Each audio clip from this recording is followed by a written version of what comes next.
It was the Roaring Twenties and the jazz age in Kansas City speakeasies. Rudolph Valentino and Gloria Swanson ruled in the movie houses, and President Calvin Coolidge ruled from the White House. Ford Model Ts rolled off the assembly line and would set you back a full $260. And in a small town outside of Kansas City, a little girl named Mary Shaw was learning her first lesson about volunteering. It was a very hot summer, like 1925. Every afternoon we would sit on the floor and we would make a scrapbook. Mother said, well, we'll give it to Children's Mercy. And then I worked at it so hard all summer that I didn't want to give it to Children's Mercy. We gave it to this little girl who seemed grateful, and all of a sudden I discovered that it was not only easy but very pleasant to give something you really like to somebody else. I learned from my parents that if there was a need, fill it. It's not what you have, it's what you do.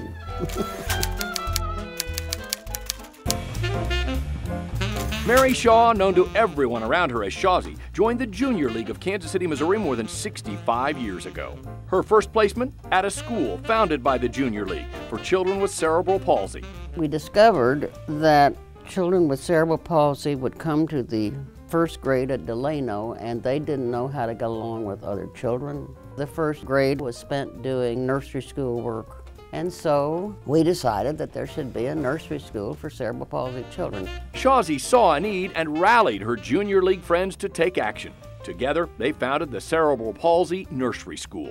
In 1947, many children with disabilities were put in institutions. So Shawsie and her colleagues in starting this agency were quite visionary. No one had that on their radar, no one. And it wasn't until the 70s that we were mandated to do that very thing, to provide services for children with disabilities.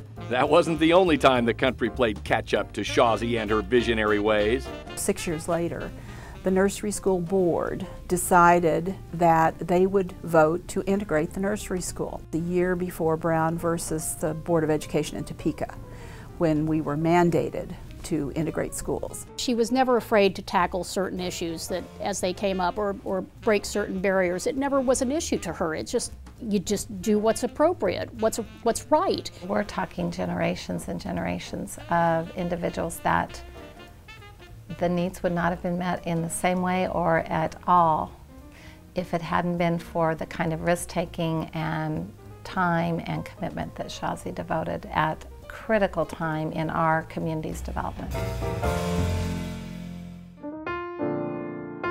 Shawsie has made her mark on more than 60 organizations and served on more than 30 boards of directors, including Children's Mercy Hospital, United Way, and Campfire. The Greater Kansas City YMCA picked her as its first female board chairman when she was 73. Normally, most organizations were dominated by men, and the women had their own organizations and they had a lot of influence with their husbands on supporting certain functions. Fellow Mary Harriman winner Adele Hall says men were running the show then, but Shawsie never let that slow her down. When she would walk into a boardroom, they had to be captured by her sliding up to the table and saying things like, well, come on boys, what are we going to solve today? Through her work in Kansas City, Shawsie showed that the Junior League could provide value beyond just volunteers and funding. The League could bring groups of people together for a common goal. If Shawsie belongs to something, you pretty well know that the movers and shakers in town will respect the organization that she supports.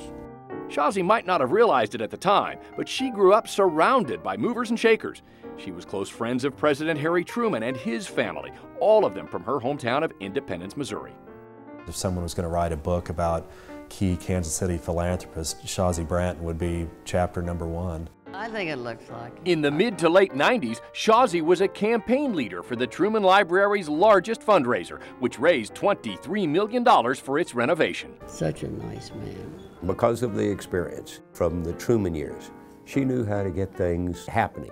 As governor of Missouri in the 70s and 80s, Kit Bond called on her for advice and support of his now international award-winning Parents as Teachers program. Shawsie's been a long-time champion for children in the Kansas City area.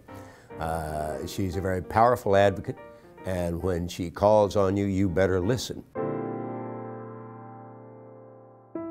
Along came a little girl named Goldilocks. Shawsie celebrated her 90th birthday in November and continues to actively volunteer. I have enjoyed everything I have done in life.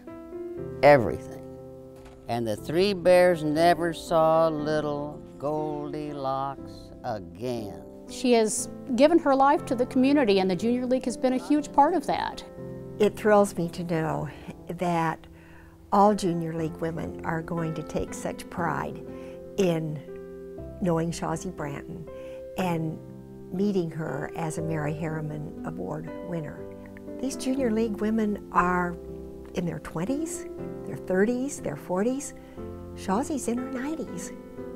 But they're going to have a chance to take a little piece of her life's story and put it into their lives, into their action. And through them, Shawsie will live on forever. Congratulations, Shawsie Branton, this year's Mary Harriman Community Leadership Award winner.